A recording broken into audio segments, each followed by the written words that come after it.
Billionaire rushed to the hospital in anger, but one newborn cry destroyed the cold walls of his heart. Before we begin, drop a comment telling us which city you're watching from, and once the story ends, don't forget to rate it from 0 to 10.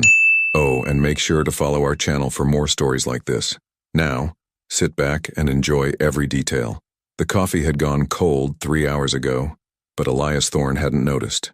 He sat behind the mahogany desk of his 42nd floor office, staring at quarterly aviation reports that blurred together like watercolors in rain.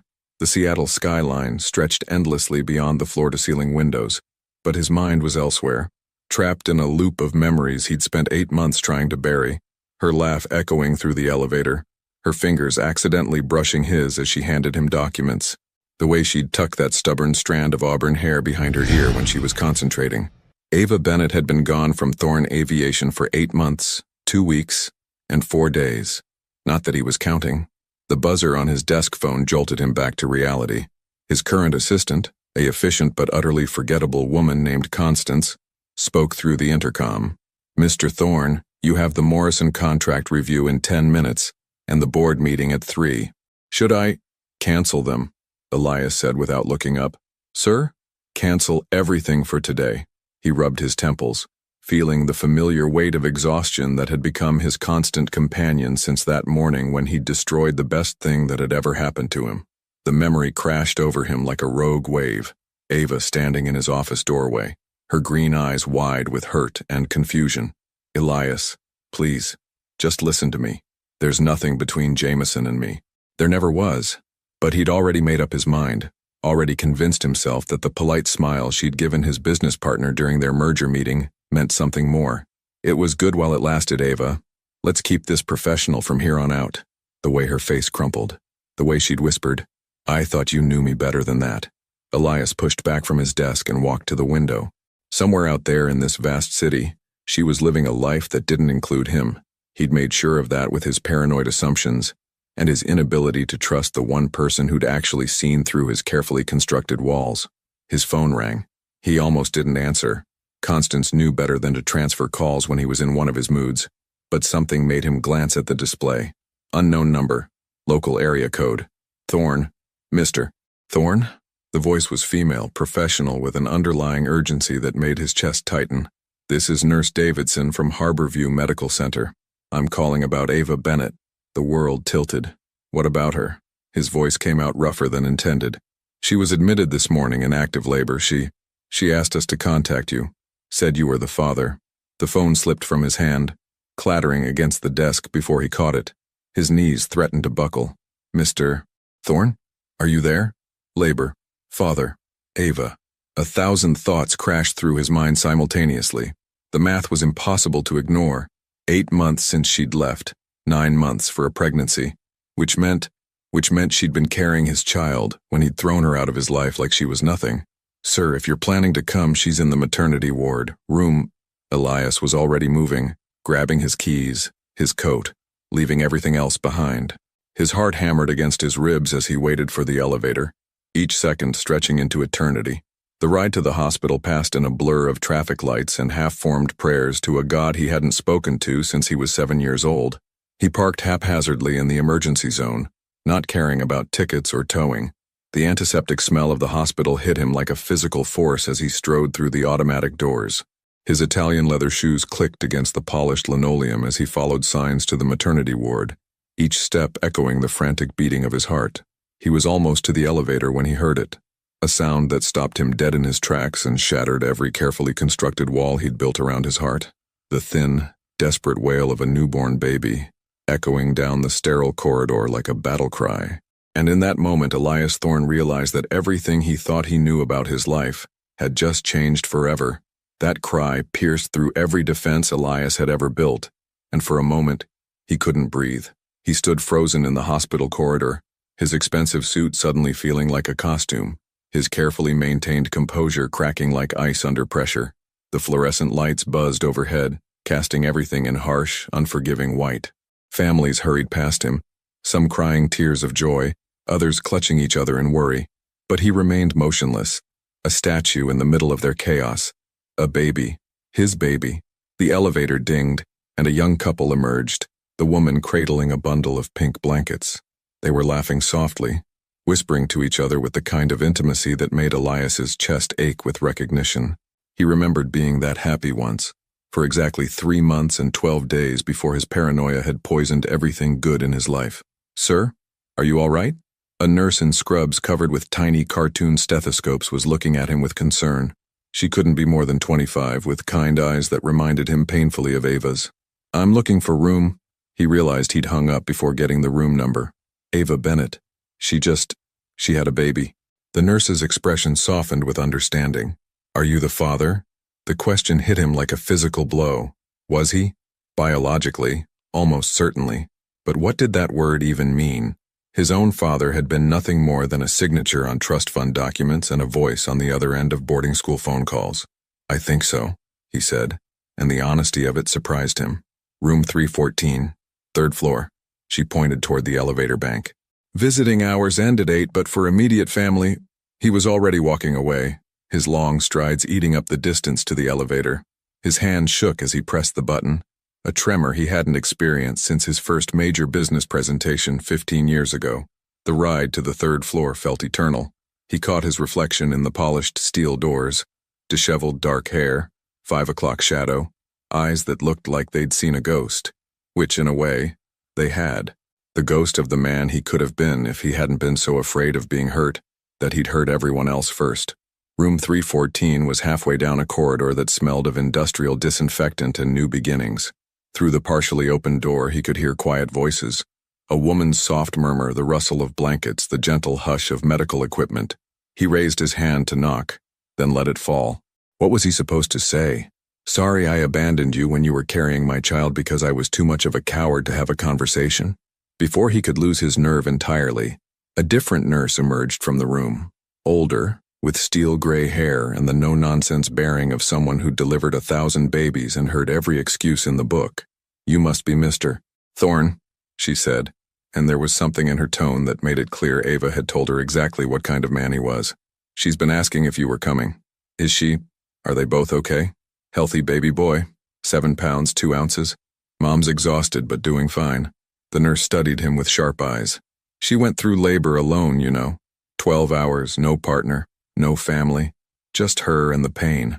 The words landed like bullets, each one finding its mark. Elias closed his eyes briefly, imagining Ava scared and alone, clutching the hospital bed rails through contractions with no one to hold her hand or tell her she was brave. Can I see them?" "That depends. Are you here to make things better, or to make them worse?" He met her stare directly. "I don't know yet." Something in his honesty must have satisfied her, because she stepped aside. "She's awake. The baby's sleeping. And Mr. Thorne, whatever you did before, now's your chance to do better." He nodded, not trusting his voice, and stepped into the room. The first thing he saw was Ava, propped up against pillows, her auburn hair damp with sweat and falling in gentle waves around her face. She looked exhausted and radiant and absolutely heartbreaking all at once. Her green eyes met his across the small space, and he saw no anger there, just a bone-deep weariness that made him want to fall to his knees and beg her forgiveness. The second thing he saw was the bassinet beside her bed, and the tiny, perfect human being sleeping inside it. His son.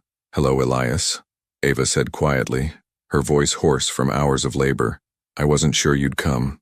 The silence stretched between them like a chasm, filled with 8 months of unspoken words and broken promises. Elias stood in the doorway, his hands clenched at his sides, drinking in the sight of her. Ava looked different, not just tired from labor but changed in some fundamental way. There was a strength in her posture that hadn't been there before, a quiet dignity that made his chest tighten with both admiration and regret. "You look," he started, then stopped. "Beautiful, exhausted, like everything he'd thrown away." None of the words felt adequate. "Like I just delivered your son?" She finished for him, and there was no bitterness in her voice, just a matter-of-fact gentleness that somehow hurt more than anger would have. He took a tentative step into the room, his expensive shoes silent on the hospital linoleum. The bassinet drew his eyes like a magnet, but he couldn't bring himself to look directly at the sleeping baby yet. If he did, if he saw his own features reflected in that tiny face, he might break completely. "Why didn't you tell me?" The question escaped before he could stop it. Ava's laugh was soft and hollow. When? Before or after you decided I was sleeping with your business partner based on a polite smile? The words hit him like a slap, but he deserved them. He deserved worse. Ava, I tried to tell you that morning, she continued, her voice growing stronger. I came to your office at 7:30 before anyone else arrived. I had the test results in my purse and this ridiculous speech planned about how scared I was, but how maybe we could figure it out together. Elias remembered that morning with painful clarity. She'd knocked on his door, looking nervous and beautiful in a way that had made his paranoid heart assume the worst. He'd been so convinced that she was coming to confess her affair with Jameson that he'd cut her off before she could speak. Save it, Ava. I know what this is about. Let's just keep things simple. She'd stared at him for a long moment, her lips parted as if she wanted to say something. Then she'd simply nodded and walked away. He'd thought it was guilt. It had been heartbreak. I was going to tell you about the baby, she whispered, her fingers absently stroking the edge of the hospital blanket. But you looked at me like I was a stranger, like everything we'd shared meant nothing. So I decided that if you could throw us away so easily, maybe you didn't deserve to know. The admission hung in the air between them, raw and honest. Elias sank into the uncomfortable visitor's chair beside her bed, suddenly feeling every one of his 39 years. I was scared, he said quietly, the words scraping against his throat like broken glass. Scared that you'd figure out I wasn't worth staying for. Scared that what we had was too good to be real. When I saw you smile at Jameson during that meeting, you saw what you expected to see, Ava said, turning to look at him fully for the first time since he'd entered the room. You saw proof that I was just like everyone else who'd left you. But Elias, I never wanted to leave. You pushed me out. A small sound from the bassinet made them both freeze. The baby stirred, tiny fists emerging from the swaddle blanket, and made a soft mewling noise that went straight to Elias's heart like an arrow. He's been sleeping for 2 hours, Ava said, her voice softening as she gazed at the bassinet. The longest stretch since he was born. I think he was waiting for you. What's his name? For the first time, something that might have been a smile ghosted across her lips. I couldn't decide. I kept thinking his father should have a say in that. The simple statement undid him. After everything he'd put her through, after abandoning her when she needed him most, she'd still reserved that right for him, still held space for him in their son's life. He gestured toward the bassinet, his voice barely above a whisper. Ava nodded and Elias stood on unsteady legs. 3 steps brought him to the edge of the bassinet, and he looked down at his son for the first time. The baby was perfect, impossibly small and absolutely perfect, with a shock of dark hair that looked exactly like Elias's baby pictures and Ava's delicate nose. His little chest rose and fell with the rhythm of new life, and his tiny fingers were curled into fists, as if he was already ready to fight the world. He looks like you, Ava whispered from behind him. Elias reached out with one finger to touch the baby's hand, and impossibly those tiny fingers uncurled and wrapped around his, holding on with surprising strength. And in that moment, as his son's grip anchored him to something bigger than his own fear, Elias Thorne realized he was looking at his second chance. We need to talk, he said without taking his eyes off the baby. Really talk, about everything. Yes, Ava agreed quietly. We do. The baby's grip on his finger was surprisingly strong, like he was anchoring Elias to something real for the first time in months. He has your stubborn streak already, Ava said softly, watching as their son refused to let go. There was something almost like warmth in her voice, the first crack in the careful distance she'd maintained since he'd walked through the door. Elias couldn't look away from the tiny face. Every detail seemed impossibly precious, the way the baby's eyelashes fanned against his cheeks, the soft rhythm of his breathing, the miniature fingernails that were somehow perfectly formed. This was his child, his son. The reality of it was overwhelming. How did you manage? He asked, his voice rough with emotion. All these months, alone. I wasn't completely alone. Ava shifted carefully in the hospital bed, wincing slightly. Mrs. Kellerman from the apartment next door helped me set up the nursery. And there's a support group at the community center for single mothers. They taught me about car seats and cribs and all the things I never thought I'd need to know. Each word was a knife between his ribs. She'd built a life, a support system, a future for their child, all while he'd been drowning in his own misery and pride. He'd been so focused on his wounded ego that he'd missed everything that actually mattered. I bought every pregnancy book Barnes & Noble had in stock, she continued, and now there was definitely a hint of a smile in her voice. I think I memorized what to expect when you're expecting. I used to read to him every night before bed. You knew it was a boy? Since the 20-week ultrasound. I almost called you that day. I had your number dialed and everything. But then I remembered the way you looked at me that last morning, and I couldn't do it. The baby stirred again, making a soft cooing sound that was somehow both heartbreaking and healing. His eyes opened slowly, dark gray, like storm clouds, exactly like Elias's own. Hello there, Elias whispered, and the baby seemed to focus on his voice. I'm sorry I'm late. Ava was quiet for a long moment, watching the interaction between father and son. When she spoke again, her voice was carefully neutral. The nurses need a name for the birth certificate. I've been calling him Baby Bennett for now. Bennett? It's my name, she said simply. I didn't think I had the right to use yours. The assumption hit him harder than any accusation could have. Of course she'd used her own name. Why would she give his name to a child whose father had abandoned them both? What would you have called him? He asked. If things had been different? Ava was quiet for so long he thought she wouldn't answer. Then, Wesley James. It was my grandfather's name. He raised me after my parents died in that car accident when I was 12. He was the only man who never let me down. The implication stung, but Elias accepted it. He'd earned her distrust. Wesley, he repeated, testing the name. The baby's eyes seemed to widen at the sound. Wesley Thorne. Elias, he's my son too, he said quietly, finally looking up from the bassinet to meet her eyes. I know I have no right to ask for anything after what I did. I know I destroyed whatever trust we had, but he's my son and I want him to have my name. I want him to know he belongs to both of us. Ava studied his face for a long moment, searching for something. And what happens when you get scared again? When something makes you doubt or second-guess everything? Do I get another cold dismissal? Does Wesley lose his father all over again? The questions were fair and brutal and necessary. Elias carefully extracted his finger from his son's grip and moved to the chair beside Ava's bed, close enough to see the exhaustion in her eyes and the careful walls she'd built around her heart. I can't promise I won't make mistakes, he said. I can't promise I won't get scared or say the wrong thing, but I can promise that I'll never walk away again. Not from him, not from you, not without a fight. Pretty words, Elias. You always were good with pretty words. Then let me prove it with actions. He leaned forward, his hands clasped tightly in his lap. Let me be here. Let me learn how to change diapers and warm bottles and do all the things I should have been doing for the past 8 months. Let me show you that I can be the man you both deserve. Ava closed her eyes, and for a moment she looked every bit as young and vulnerable as she had that first day she'd walked into his office with her resume and her nervous smile. I'm tired, Elias, she whispered. I'm so tired of being strong all the time. I don't know if I have the energy to teach you how to love us. The admission broke something open in his chest. Then don't. Just let me figure it out. Let me be here while I figure it out. Wesley chose that moment to let out a small cry, and Ava's eyes immediately opened, her body tensing with the instinctive response of a new mother. But before she could move, Elias was already standing. Can I? He asked, gesturing toward the bassinet. She hesitated, then nodded.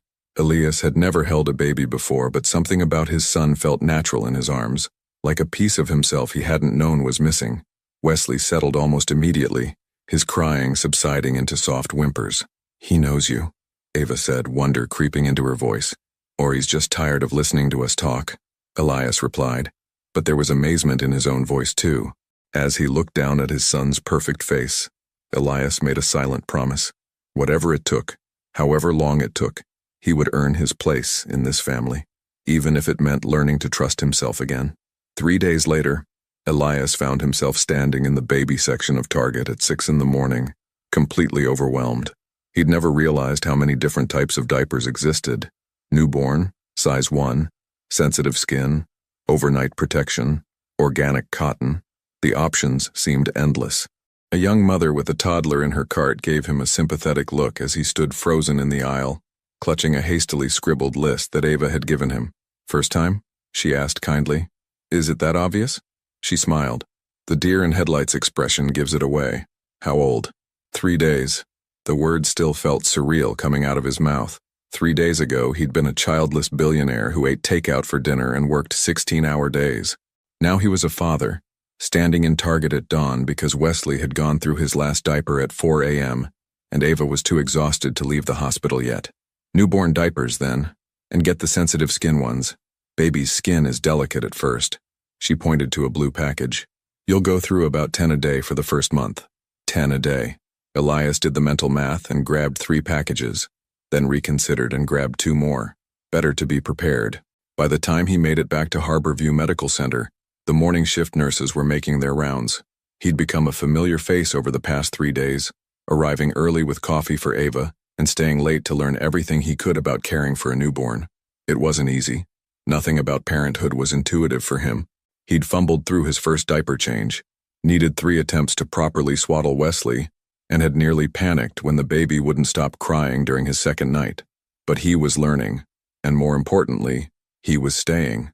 You're back early, Ava noted as he entered room 314.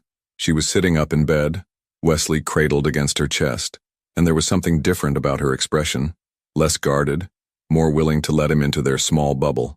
I wanted to be here when Dr. Martinez makes her rounds to ask about the discharge process.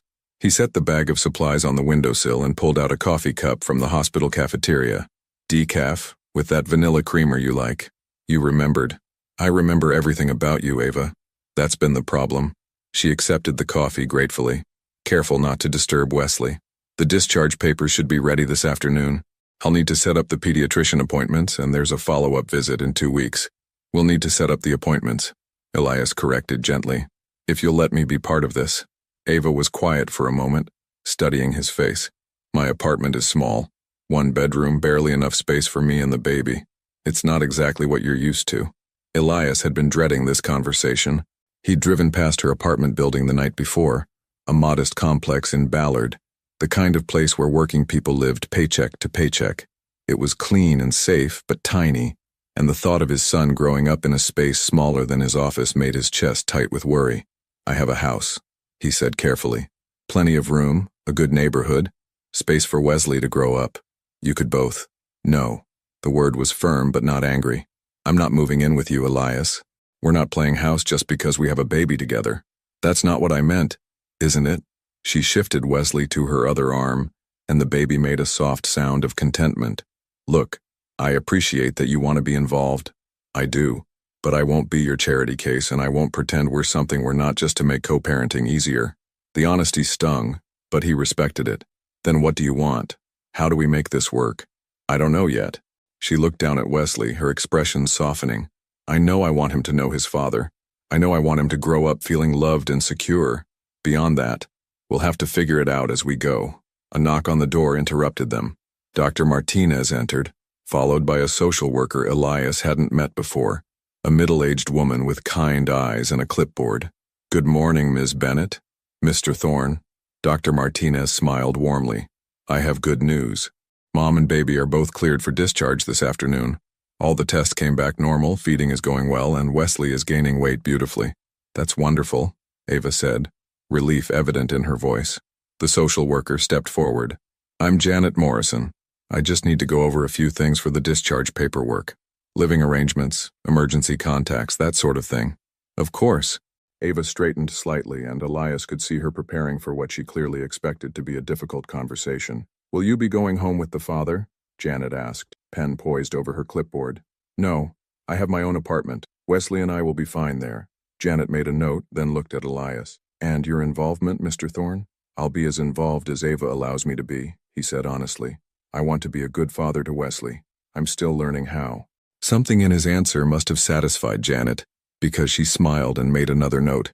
It's refreshing to see parents who are focused on what's best for the child, rather than their own egos. We'll need to establish a formal custody arrangement eventually, but for now the most important thing is that Wesley has 2 parents who love him. Love. The word hung in the air like a promise and a challenge. Elias looked at his son, sleeping peacefully in Ava's arms, and realized with startling clarity that it was true. Somewhere between the first time he'd held Wesley and this moment, love had crept in past all his defenses. There's one more thing, he said, his voice careful. The birth certificate. We discussed the name. Ava met his eyes across the small hospital room. Wesley James Thorne, she said quietly. If you're sure you want that responsibility, I've never been more sure of anything in my life. As Janet wrote down the name that would make his son officially his, Elias felt something shift inside him. This wasn't just about proving himself anymore. This was about becoming the man Wesley deserved to call father. And maybe, if he was very lucky and worked very hard, becoming the man Ava might someday trust again. 2 a.m. had become Elias's new favorite time of day, though he never would have believed it a week ago. He sat in the worn recliner beside Wesley's crib, bottle-feeding his son by the soft glow of a nightlight shaped like a crescent moon. Ava's small apartment was quiet, except for the gentle sounds of Wesley nursing and the distant hum of traffic from Aurora Avenue. Through the thin walls, he could hear Mrs. Kellerman's television playing late-night infomercials at low volume. "Your mom's finally getting some sleep," he whispered to Wesley, who stared up at him with those serious gray eyes. "She's been running on about 3 hours a night since we brought you home. I don't know how she did it alone for so long." The past week had been a revelation. Elias had restructured his entire life around feeding schedules and diaper changes, delegating most of his business responsibilities to his capable team. He'd never imagined that watching a tiny human sleep could be more fascinating than quarterly profit reports. But here he was, completely captivated by every breath his son took. Wesley finished his bottle and Elias lifted him carefully to his shoulder, patting his back with the gentle rhythm Ava had taught him. The baby let out a small burp, and Elias couldn't help but smile. "Good job, buddy. Your mom says you're supposed to do that." "He is pretty proud of his burps," came Ava's soft voice from the doorway. She was wearing an old college t-shirt and pajama pants, her hair pulled back in a messy bun, and she looked more beautiful than any woman had a right to look at 2 in the morning. "I thought you were sleeping." "I was, but I'm still adjusting to someone else being here for the night feedings." She padded across the small living room and sank into the couch with a tired sigh. Not complaining, just, "It's different." Different was an understatement. For the past week, Elias had been sleeping on Ava's uncomfortable couch, which was about 3 inches too short for his 6-foot frame. He'd offered multiple times to get a hotel room nearby, but Ava had insisted he stay. "If you're going to learn to be a father, you need to learn what the nights are really like," she'd said. She'd been right. The nights were exhausting, overwhelming, and strangely magical all at once. "He's getting heavier," Elias noted, shifting Wesley's weight as he continued patting his back. "Dr. Patterson says he's gaining weight perfectly. All that feeding is paying off." Ava smiled, the first genuine, unguarded smile he'd seen from her since before everything fell apart. "You're getting good at this, you know. The whole dad thing." The compliment warmed him more than it probably should have. "I have a good teacher. You have good instincts. I've been watching you with him, and it's natural. You don't hold him like he's going to break anymore." Wesley had fallen back asleep against Elias's shoulder, his tiny body completely relaxed. Elias stood carefully and moved to place him back in the crib, a process that had taken him days to master without waking the baby. "Success," he whispered as Wesley settled into sleep without stirring. "Coffee?" Ava asked quietly, already moving toward the small kitchen.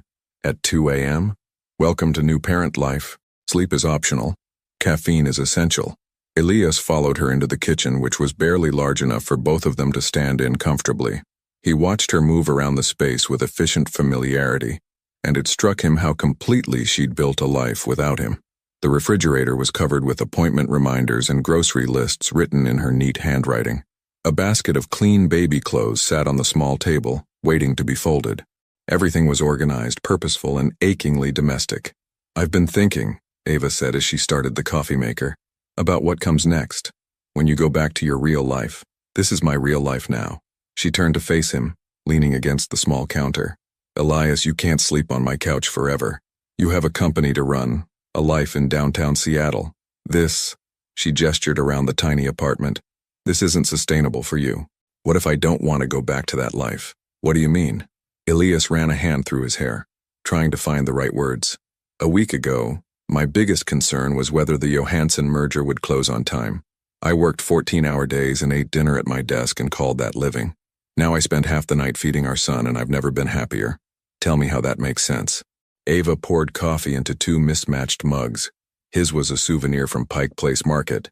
Hers had a cartoon cat on it that was probably left over from college. "It makes sense because you love him," she said simply. "But love doesn't pay for diapers and doctor visits and college funds. You have responsibilities. My biggest responsibility is to him, to both of you. I don't need you to take care of me, Elias." Her voice was gentle but firm. I was doing fine before you came back. Fine isn't the same as happy. The words hung between them, and Elias immediately regretted them. He had no right to make assumptions about her happiness, no right to suggest her life was lacking without him in it. I'm sorry, he said quickly. I didn't mean… No, you're right. Ava wrapped her hands around her coffee mug, staring down at the dark liquid.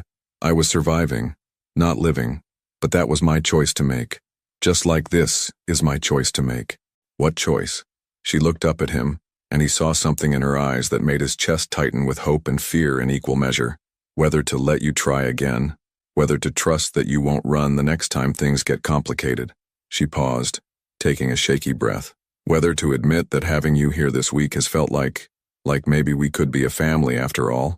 The admission hit him like a physical blow. All week he'd been afraid to hope for more than co-parenting, afraid to push for something she wasn't ready to give. Ava, I'm scared, she whispered. I'm terrified that if I let myself believe in us again, you'll find another reason to doubt me, another excuse to walk away. Elias set down his coffee and moved closer, close enough to see the exhaustion and hope warring in her green eyes. I'm scared too, he admitted. Scared that I'll mess this up again. Scared that I don't know how to be the man you both deserve, but I'm more scared of not trying. A soft cry from the living room interrupted them, and they both smiled at the familiar sound. Wesley's ready for round 2, Ava said softly. I'll get him. As Elias walked back toward the crib, he heard Ava whisper behind him, We'll figure it out. Somehow. And for the first time in a week, Elias believed they actually might. The grocery store on a Tuesday afternoon was a completely different world than Elias had ever experienced. He pushed the cart down the cereal aisle while Wesley slept peacefully in his car seat, which was carefully secured in the cart's main basket. Ava walked beside him, checking items off a list written on the back of an envelope, and for a moment, they looked like any other young family doing their weekly shopping. We need formula, but not the expensive kind, Ava said, pausing in front of the baby section. The store brand works just as well, and it's half the price. Elias automatically reached for the name brand option, then caught himself. 2 weeks ago, he wouldn't have thought twice about spending an extra $20 on formula. Now, watching Ava carefully compare prices and check for sales, he was beginning to understand how different their worlds really were. The pediatrician said Wesley's doing great on what we've been using, she continued, placing the generic formula in the cart. No need to fix what isn't broken. Ava, he said carefully, you know I can help with expenses, right? Wesley is my son too. I know, and I appreciate that. But I'm not comfortable with you paying for everything just because you can. She moved toward the produce section, and he followed, still trying to navigate this new dynamic. I want to contribute too. I want to feel like an equal partner in this, even if it means choosing the cheaper option when there's no need to. She stopped walking and turned to face him, her expression serious. Especially then. Elias, you make more money in a month than I've made in my entire life. If I let you start paying for everything, what happens to my independence? What happens when Wesley gets older and wonders why Daddy buys everything and Mommy contributes nothing? The question hit him harder than he'd expected. He'd been thinking about financial contributions in terms of practical necessity, but she was thinking about their son's future understanding of relationships and equality. I never thought about it that way. I know you didn't, and that's not your fault. You've never had to. She reached over and adjusted Wesley's blanket, her touch gentle and automatic. But I have to think about these things. I have to think about what kind of example we're setting. They continued shopping in comfortable silence for a few minutes, and Elias found himself really looking at the other shoppers for the first time. A mother with 2 small children was carefully counting items as she placed them in her cart. An elderly man was comparing the prices of different pasta brands. A young couple was having a quiet argument about whether they could afford the organic milk. I want to show you something, he said suddenly. What? This weekend, if you're willing. There's something I want you and Wesley to see. Ava looked skeptical. Elias, if this is about your house again, it's not about moving in. It's about understanding, about showing you what I meant when I said I want this to be my real life. Saturday morning found them driving through the streets of Queen Anne, Wesley sleeping peacefully in his car seat in the back of Elias's Range Rover. Ava had been quiet during the drive, occasionally giving directions even though Elias's GPS was perfectly capable of getting them to their destination. Turn left here, she said as they approached a small residential street lined with modest single-family homes. Elias followed her directions and pulled up in front of a house he'd never seen before, a 1940s bungalow with a small front yard and a porch that had seen better days. An elderly woman was sitting on the front steps, and her face lit up when she saw their car. "Mrs. Kellerman?" Elias asked. "I asked her to watch Wesley for a couple hours," Ava explained, already getting out of the car. "There's something I want to show you, too." They transferred Wesley and his diaper bag to Mrs. Kellerman, who cooed over him like he was her own grandchild, and then Ava led Elias to a bus stop at the corner. "We're taking the bus? You said you wanted to understand my life. This is part of it." The ride took 45 minutes and 3 transfers. Elias, who was used to traveling everywhere by car or private plane, found himself fascinated by the cross-section of Seattle life on public transportation. Ava seemed completely at ease, chatting quietly with him about Wesley's sleep schedule and her plans to return to work part-time. "This is our stop," she said, as the bus pulled up to a busy intersection in South Seattle. She led him down a street lined with small businesses, a laundromat, a corner market, a Vietnamese restaurant with plastic tables on the sidewalk. Finally, she stopped in front of a narrow storefront with a hand-painted sign, "Bright Beginnings Child Care." "This is where I'm planning to take Wesley when I go back to work," she said. "It's not fancy, but the owner, Carmen, is amazing. She's been doing this for 15 years, and she treats every child like family." Through the window, Elias could see a group of toddlers playing with blocks, while a woman with graying hair sat on the floor beside them, reading from a picture book. The space was clean but clearly well used, with artwork covering every available wall surface and toys that showed the wear of many small hands. "It costs a third of what the fancy daycare centers charge," Ava continued, "and Wesley would be with kids from all different backgrounds, not just children of wealthy parents." Elias understood what she was showing him. This wasn't just about childcare, it was about values, about the kind of world she wanted their son to grow up in. "Your turn," she said simply. The second bus ride took them in the opposite direction toward the waterfront and the gleaming towers of downtown Seattle. But instead of going to his office or his penthouse, Elias led her to a small park overlooking Elliott Bay. "I used to come here when I was a kid," he said as they found a bench facing the water. "My parents were always traveling or working, and sometimes the nanny would bring me here to feed the ducks. It's beautiful. I was thinking, maybe this could be Wesley's place too. Not fancy or expensive, just somewhere he could come when he needs to think. Somewhere that belongs to all of us." Ava was quiet for a long moment, watching a ferry make its way across the gray water. "You're trying to find a middle ground," she said finally. "I'm trying to find our ground. Yours, mine, and Wesley's." A seagull landed near their feet, clearly hoping for food, and Ava laughed softly. "I don't have any snacks, sorry." "Next time," Elias said. "We'll bring crackers next time." "Next time," she agreed, and the words felt like a promise. As they sat together watching the water, Wesley's absence felt temporary rather than divisive.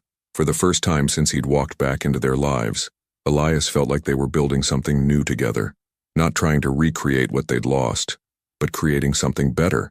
The call came at 7:43 p.m. on a Thursday, just as Elias was giving Wesley his evening bottle.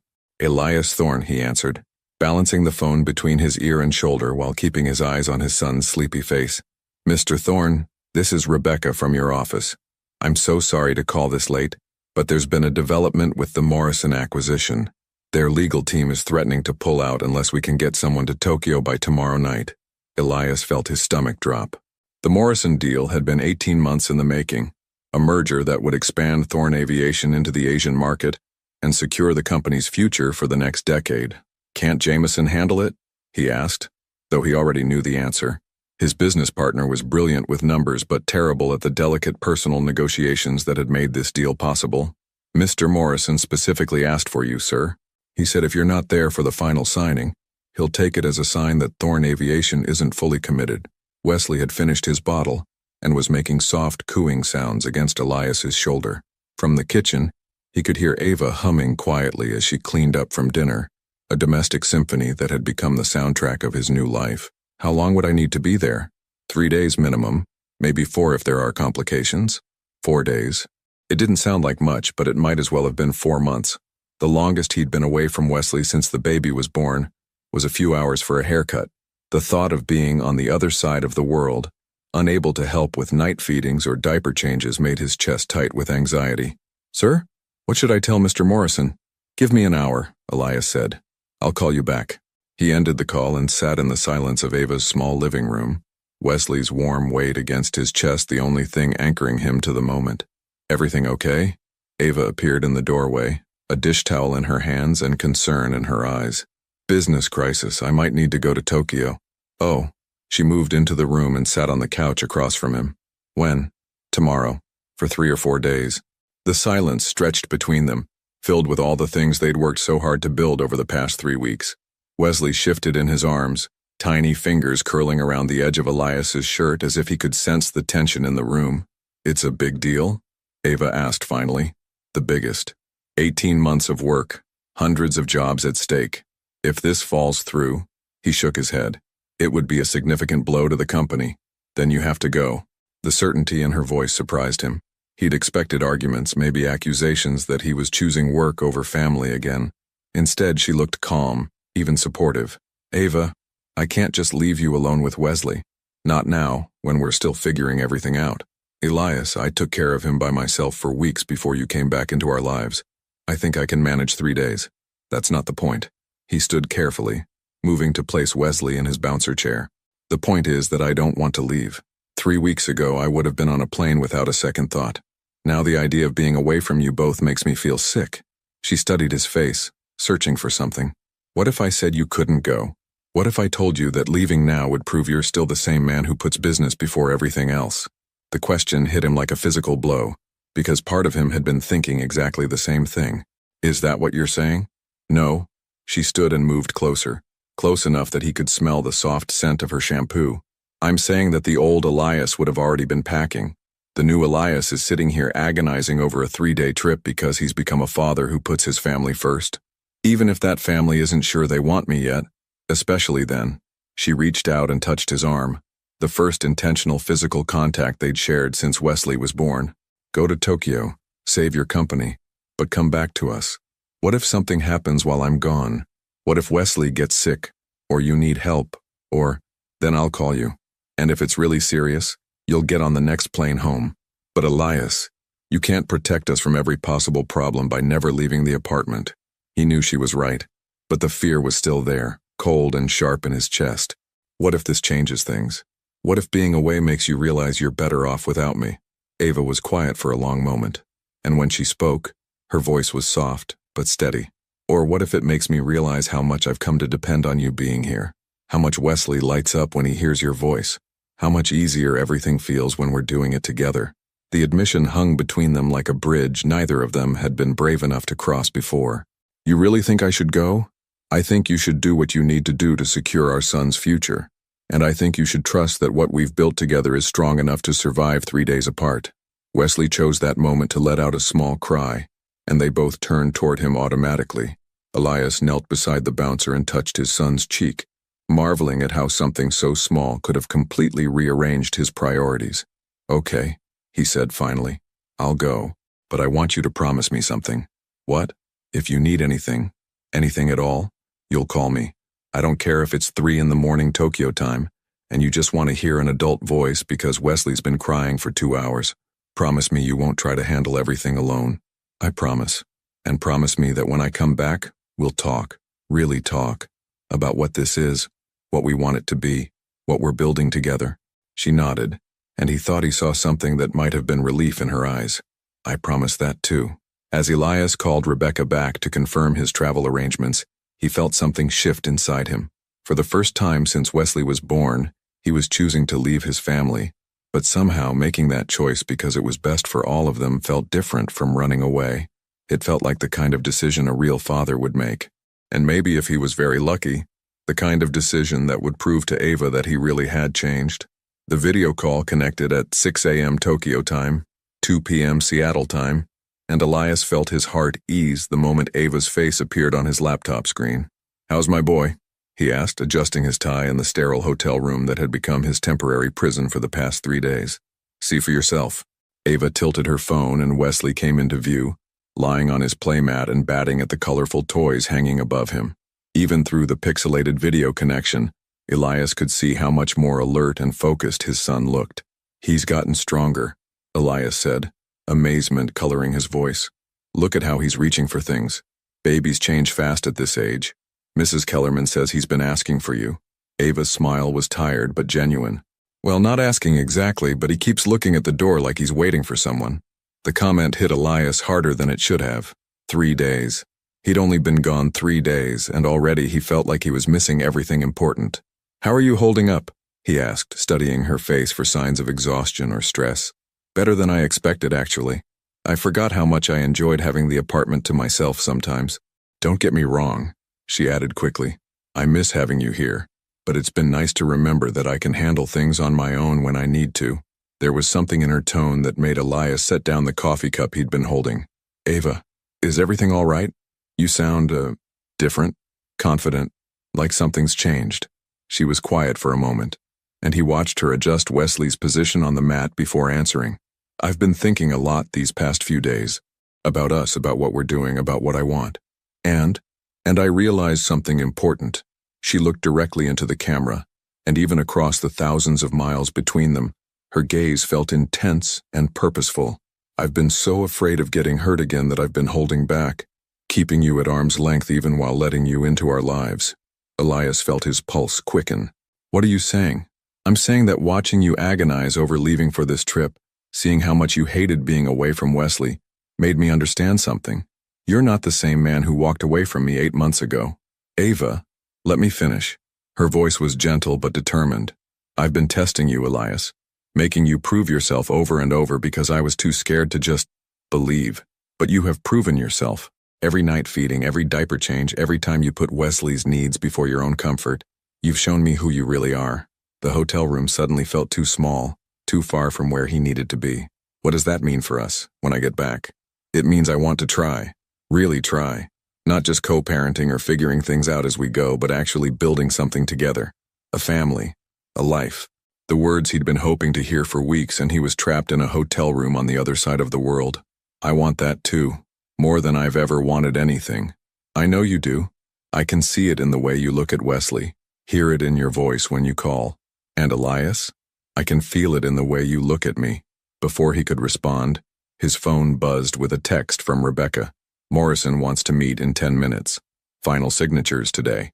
I have to go, he said reluctantly. The final meeting is starting. Go close your deal. We'll be here when you get back. Ava, thank you for trusting me to leave and for everything you just said. Thank you for coming back into our lives and fighting for your place in them. The connection ended, and Elias stared at the blank screen for a moment, trying to process everything that had just happened. Then he grabbed his jacket and headed for the elevator, more motivated than he'd ever been to finish this deal and get home. The next 8 hours passed in a blur of handshakes, signatures, and carefully worded contracts. By the time the final documents were signed and the champagne was poured, Elias had secured the biggest deal in Thorne Aviation's history. Morrison personally shook his hand and promised a long and profitable partnership. You should be celebrating, Rebecca said as they waited for their car to the airport. This deal is going to change everything for the company. I am celebrating, Elias replied, checking his watch and calculating time zones. I'm just celebrating what's waiting for me at home more than what we accomplished here. The flight back to Seattle felt endless. Elias tried to sleep but found himself too wired, too eager to get back to his family. He spent most of the 14 hours thinking about Ava's words, about the future they might actually be able to build together. When he finally walked through the door of Ava's apartment at 11 p.m. on Sunday night, the first thing he heard was crying. Not Wesley's usual hungry cry, but the distressed wail of a sick baby. Ava, he called out, dropping his suitcase and moving quickly toward Wesley's corner of the living room. In here, came her exhausted voice from the bathroom. He found them both in the small space. Ava sitting on the edge of the bathtub while Wesley, wearing only a diaper, cried in her arms. The air was thick with steam from the hot shower running behind the closed curtain. What's wrong? Elias asked, immediately moving to check Wesley's forehead with the back of his hand. He started running a fever about 6 hours ago. I called the pediatrician, and she said to try a steam bath to help with congestion. He's been crying on and off since this afternoon. Ava looked utterly exhausted, her hair damp from the steam, and her eyes red with worry and fatigue. Without thinking, Elias reached for Wesley, and she handed him over gratefully. Have you slept at all? A little, maybe an hour this morning before his fever spiked. Elias cradled his son against his chest, feeling the slight heat radiating from the small body. Wesley's crying gradually subsided, replaced by small hiccups and the stuffy breathing of a congested baby. "You should have called me," he said softly. "You were in the most important meeting of your career. I wasn't going to interrupt that for a common cold." "Ava, look at me."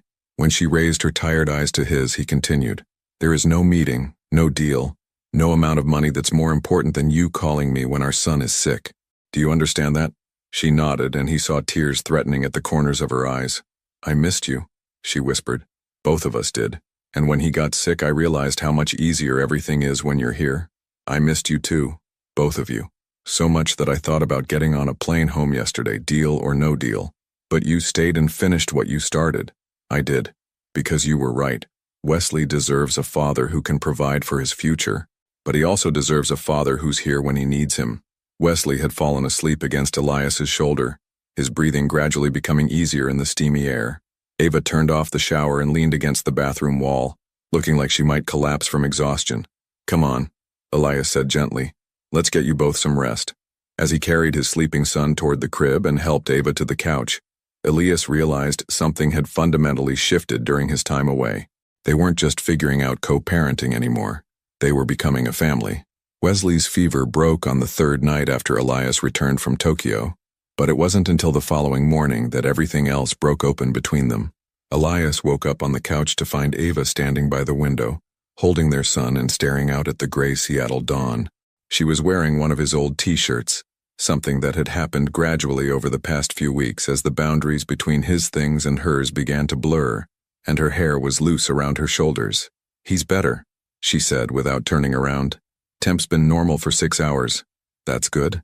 Elias sat up, running a hand through his sleep-rumpled hair. "How are you?" "Scared." The honesty in her voice made him stand and move closer. "About Wesley?" "About this." She turned to face him, and he saw something raw and vulnerable in her green eyes. "About us. About how right this feels and how terrified I am that I'm going to mess it up." Wesley was awake in her arms, looking between his parents with the serious expression that made him seem wise beyond his 6 weeks. Elias reached out to touch his son's cheek, and Wesley immediately turned toward his father's hand. "You're not going to mess anything up. You don't know that." Ava's voice was barely above a whisper. "I've never done this before, Elias. I've never been part of a family, never had someone who stayed. What if I don't know how?" The admission hit him like a physical blow. In all their conversations about his fears and his past mistakes, he'd never really considered that she might be just as terrified as he was, just for different reasons. "Tell me," he said gently. "Tell you what?" "About not having a family. About people not staying." Ava moved to sit on the couch, settling Wesley against her chest. For a moment, Elias thought she wouldn't answer. Then she began to speak, her voice soft and distant. "After my parents died, I lived with 6 different foster families over 4 years. Some were nice, some weren't, but none of them were permanent. I learned not to get too attached, not to expect anyone to keep me." She stroked Wesley's back with gentle circles. "My grandfather was the exception. He took me in when I was 16, and for 2 years I actually believed in family again. Then he had his heart attack." "How old were you?" 18. "Technically an adult. So back into the system I went until I aged out." She looked up at him, and he saw tears threatening at the corners of her eyes. "Do you know what it's like to never be anyone's first choice? To always be temporary?" Elias sank down beside her on the couch, close enough to touch but not presuming to. "Is that why you were so angry when I walked away? Not just because of what we had, but because you proved that I was temporary again. That even when someone claimed to love me, I was still disposable the moment things got complicated." The words were like arrows, each one finding its mark in his chest. He thought about that morning 8 months ago, about the cold efficiency with which he dismissed her, and felt sick with the knowledge of what his cowardice had cost them both. "Ava, I'm not telling you this to make you feel guilty," she interrupted. "I'm telling you because I need you to understand why this is so hard for me, why even now when everything feels perfect, I keep waiting for you to realize that I'm not worth the trouble." Wesley made a soft sound and turned his head toward Elias, as if he could sense the tension in the room. Without thinking, Elias reached for his son, and Ava handed him over. "You want to know what I realized in Tokyo?" Elias said, settling Wesley against his shoulder. "I realized that I spent so many years being afraid of being hurt, that I became someone who hurt other people first. I thought it was protecting me, but all it did was ensure that I'd end up alone. You're not alone now. No, I'm not. And neither are you. He shifted so he could look directly at her. Ava, you are not temporary. You are not disposable. You are the mother of my child and the woman I fell in love with, and I will spend the rest of my life proving to you that you are worth everything. How can you be so sure? Because look at what you built. He gestured around the small apartment, but he meant something bigger than the physical space. Look at the life you created for yourself and for Wesley. Look at how you loved our son, even when you had every reason to hate me. Look at how you let me back in when you could have shut me out forever. Tears were sliding down her cheeks now, and she didn't try to wipe them away. I don't know how to be in a relationship, Elias. I don't know how to trust that someone will stay when things get hard. Then we'll learn together. We'll mess up and figure it out and mess up again, and we'll keep choosing each other anyway. What if I get scared and push you away? Then I'll remind you that I'm not going anywhere. What if I get overwhelmed and say something stupid? Then I'll remind you that you're not the same man who ran away 8 months ago. Wesley had fallen asleep between them, his tiny body warm and trusting against Elias's chest, looking down at his son, then up at the woman who had given him everything he'd never known he wanted. Elias felt something settle in his chest that he'd never experienced before. Peace, belonging, home. I love you, he said simply. I love both of you. I should have said it 8 months ago, and I should have said it every day since I came back, but I was afraid it was too much too soon. It's not too much. Ava reached out and touched his face, her fingers gentle against his jaw. I love you too. I never stopped, even when I wanted to, even when I tried to. So what happens now?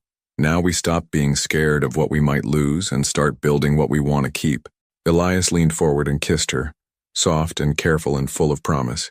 When they broke apart, Wesley was still sleeping peacefully between them, and the morning light streaming through the windows felt like a benediction.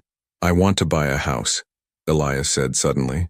Not for you to move into, but for us to choose together. Somewhere with a yard for Wesley to play in and enough bedrooms for more children someday, if we want them. Somewhere that's ours. I'd like that. I want to marry you. Not because we have a baby together, but because I can't imagine my life without you in it. I'd like that too. I want to be the man you deserve, the father Wesley deserves, the partner you can count on. You already are, Ava whispered, and for the first time since he'd known her, her voice held no doubt, no fear, no reservation, only love and certainty and the promise of all their tomorrows. Outside, Seattle was waking up, cars starting, coffee brewing, people beginning their ordinary days. But inside Ava's small apartment, something extraordinary was happening. A family was being born. 2 years later, the sound of toddler laughter echoed across the backyard as Wesley James Thorne chased soap bubbles with the determined focus that only a 2-year-old could possess. Elias sat on the back porch of their Queen Anne home, watching his son's serious pursuit of the floating spheres while Ava worked in the small vegetable garden she'd insisted on planting along the fence. The late afternoon sun caught the highlights in her hair, now shorter and styled differently than it had been in their early days, but still beautiful enough to make his breath catch sometimes when she turned toward him with that smile. "Daddy, look," Wesley called out, pointing at a particularly large bubble that was drifting just out of his reach. "Big one." "I see it, buddy. Can you catch it?" Wesley jumped with both feet, his chubby hands grasping at air as the bubble floated higher and finally popped against the branch of their maple tree. Instead of frustration, his face broke into delighted giggles. "It disappeared," he announced, as if this was the most magical thing that had ever happened. "Just like magic," Elias agreed, marveling at how easily joy came to his son. Wesley had Ava's optimism and Elias's stubborn determination, wrapped up in a package of boundless energy and infectious laughter. "He's getting so big," Ava said, settling onto the porch step beside Elias with dirt under her fingernails and satisfaction in her voice. "I swear he grew another inch just this week. Mrs. Patterson at daycare says he's been asking about airplanes constantly. Wants to know how they stay up in the sky. Wonder where he gets that from." Ava bumped his shoulder playfully. "Maybe it's time for that first flying lesson you keep threatening. When he's 3. That was the deal." They sat in comfortable silence for a moment, watching Wesley discover a ladybug on the grass and immediately squat down to examine it with scientific intensity. Everything was worth investigating when you were 2 years old. Every day held new wonders. "I got a call from Carmen today," Ava said, referring to Wesley's daycare provider. "She wanted to let us know that Wesley's been taking care of the younger babies, bringing them toys when they cry, sharing his snacks. He's got your heart. And your protective instincts. She leaned against Elias's shoulder and he automatically wrapped an arm around her. Do you ever think about that morning? When everything fell apart? It had been months since either of them had brought up those dark days, but Elias knew exactly what she meant. Which part? The part where you were so convinced I was leaving that you pushed me away first. Do you ever wonder what would have happened if you'd just asked me? Elias considered the question seriously. We probably would have figured it out sooner. Wesley might have had both his parents from the beginning. But I don't think I would have been ready to be the father he needed, or the partner you deserved. I had to lose everything to understand what really mattered. Wesley had moved on from the ladybug, and was now attempting to climb the small apple tree they'd planted last spring. Elias started to get up to spot him, but Ava caught his arm. He's fine. Let him figure it out. She was right, as she usually was about these things. Wesley made it about 3 feet up before carefully climbing back down, looking proud of his accomplishment. I have something to tell you, Ava said, and something in her tone made Elias turn to look at her more closely. Good something or bad something? Good something, at least I think it's good. She was smiling, but there was nervousness in her eyes. I'm pregnant. The words hit him like a warm wave, and for a moment he couldn't breathe. Are you sure? Doctor confirmed it yesterday. 8 weeks. Elias pulled her closer, burying his face in her hair and inhaling the familiar scent of her shampoo mixed with garden soil and happiness. How are you feeling about it? Excited, terrified, happy, all of the above. She pulled back to look at him. How are you feeling about it? Like the luckiest man alive. He kissed her forehead, then her nose, then her lips. Wesley's going to be a big brother. Think he'll be okay with sharing? As if summoned by their conversation, Wesley abandoned his tree climbing and ran toward them, throwing himself onto Elias's lap with the complete trust of a child who had never known anything but love and security. Mama, Daddy, look what I found. He opened his small fist to reveal the ladybug, which immediately flew away. Instead of chasing it, Wesley watched it go with wonder. She went home to her babies. Elias and Ava exchanged a look over their son's head, both thinking the same thing. Somehow this little boy already understood what mattered most. Wesley, Ava said gently, how would you feel about having a little brother or sister? Wesley's eyes went wide. A baby? Like at Miss Carmen's? Like that, but one who would live here with us. Would you like that? Wesley considered this with the seriousness he brought to all important decisions. Would I teach them about bubbles? You would teach them about lots of things. Okay, but I'm still the big boy, right? You'll always be our first baby, Elias assured him, and Wesley nodded as if this settled everything important. As the sun began to set behind the Olympics, painting the sky in shades of pink and gold, the three of them sat on their porch in the home they'd chosen together, watching bubbles drift across the yard and talking about the baby who would join their family in 7 months. Elias thought about the man he'd been 3 years ago, successful but empty, wealthy but alone, convinced that love was a luxury he couldn't afford. That man never could have imagined this moment. Grass stains on his jeans, toy trucks scattered across his yard, and a heart so full it sometimes ached with gratitude. Do you know what I love most about our story? Ava asked as Wesley dozed against Elias's chest, exhausted from his afternoon of adventures. What's that? It's not a fairy tale. We didn't fall in love and live happily ever after. We fell in love, messed it up completely, broke each other's hearts, and then chose to put the pieces back together. We earned this happiness. Elias looked at his wife. They'd been married for 6 months now in a small ceremony in the same park where they'd first talked about finding their ground together, and felt the truth of her words settle in his bones. We did, he agreed, and we'll keep earning it. As the stars began to appear in the darkening sky, Elias carried his sleeping son inside, while Ava turned off the bubble machine and gathered the scattered toys. They moved through their evening routine with the practiced rhythm of a family that had found its rhythm, bath time and story time, and the soft sounds of a house settling into sleep. Later, as they lay in their bed with Wesley finally asleep in his own room down the hall, Ava's hand found Elias's in the darkness. I love you, she whispered, words that had become as natural and necessary as breathing. I love you too, he whispered back. All of you, all of us.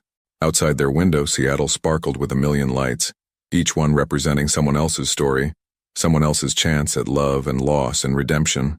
But inside their home, in their bed, with their son sleeping peacefully down the hall and their future growing inside Ava's body, Elias knew he was exactly where he belonged. Sometimes second chances came disguised as disasters. Sometimes the greatest gifts arrived through the most painful losses.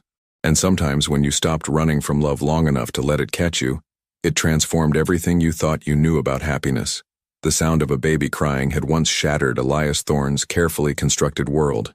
Now, the sound of his family breathing softly in sleep was the most beautiful music he'd ever heard. The end. Have you ever had a moment where fear made you push away the very thing you needed most? Where pride or past hurt convinced you to choose safety over love? Elias and Ava's story reminds us that sometimes our biggest mistakes can lead to our greatest redemptions, but only if we're brave enough to fight for what truly matters. What would you have done in Elias's place that morning 8 months ago? Would you have had the courage to ask the hard questions instead of making assumptions? And if you were Ava, could you have found the strength to trust again after being abandoned when you needed someone most? Love isn't about perfect people finding each other. It's about imperfect people choosing each other over and over again, even when it's hard. Especially when it's hard. Your participation in our channel is very important. Please leave your opinion in the comments. Thank you for watching. If you enjoyed the story, please subscribe to our channel and leave a comment below letting us know what you thought. Your feedback and support mean a lot to us. Stay tuned for more exciting stories.